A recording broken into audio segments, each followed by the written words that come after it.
Halo Sobat Seferian, saya Bernardinus Aryanto dari kelas 11I akan menjelaskan dampak-dampak pendudukan Jepang di Indonesia. Berikut adalah dampak positif dan negatif dari kependudukan Jepang. A. Dampak positif. Yang pertama, diperbolehkan bahasa Indonesia.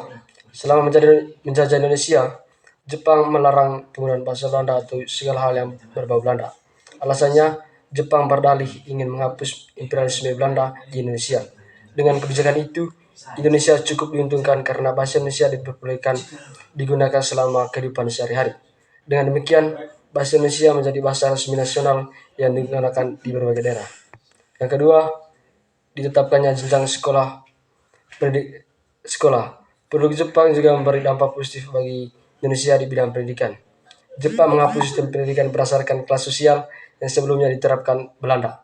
Kemudian, Jepang menerapkan sistem sekolah dengan 12 tingkatan yang setara untuk semua lapisan masyarakat. Jenjang sekolah bentuk Jepang itu terdiri dari sekolah dasar 6 tahun, sekolah menengah pertama 3 tahun, dan sekolah menengah atas 3 tahun. Yang ketiga, dibentuknya strata masyarakat hingga tingkat paling bawah.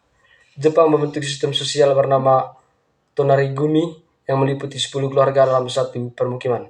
Dalam satu perdesaan atau perkampungan akan ada beberapa Tonarigumi.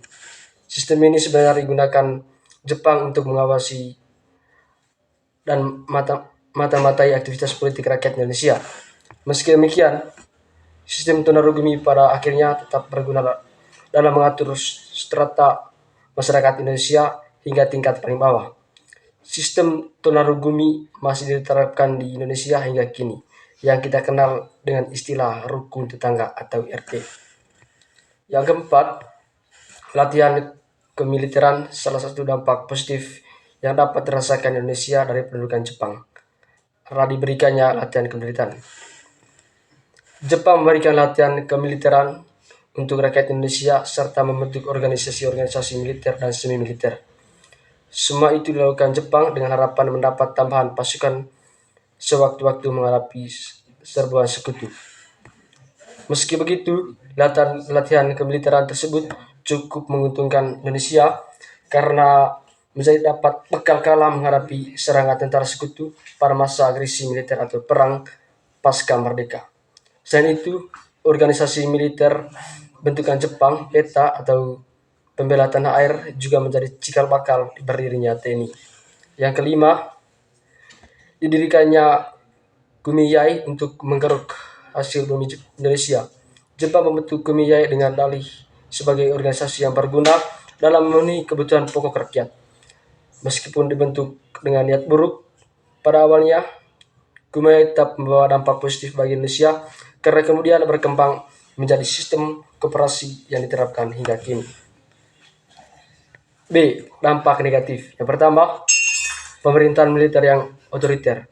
Salah satu dampak negatif adalah pemerintahan militer Jepang yang otoriter mengekang kebebasan berpendapat dan berorganisasi.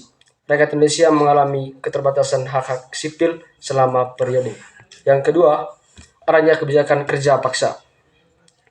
Pendudukan Jepang menerapkan kebijakan kerja paksa atau rumusah yang memaksa banyak penduduk Indonesia untuk bekerja di berbagai proyek infrastruktur dengan kondisi yang sulit dan negara penuh risiko. Yang ketiga, dilibatkannya masyarakat dan Indonesia menjadi serdadu perang.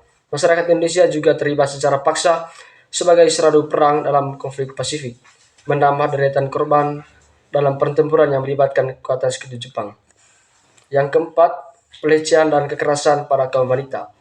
Pendudukan Jepang juga meninggalkan trauma pada kaum wanita akibat pelecehan seksual dan kekerasan yang dialami selama periode tersebut. Yang kelima, kemiskinan dan kelaparan. Ekonomi Indonesia mengalami tekanan berat selama pendudukan Jepang, mengakibatkan kemiskinan dan kelaparan di kalangan masyarakat.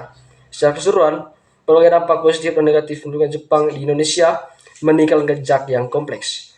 Meskipun membawa perubahan signifikan dalam beberapa aspek kehidupan masyarakat, terdapat pula penderitaan dan ketidakadilan yang diakibatkan oleh kebijakan pemerintah militer.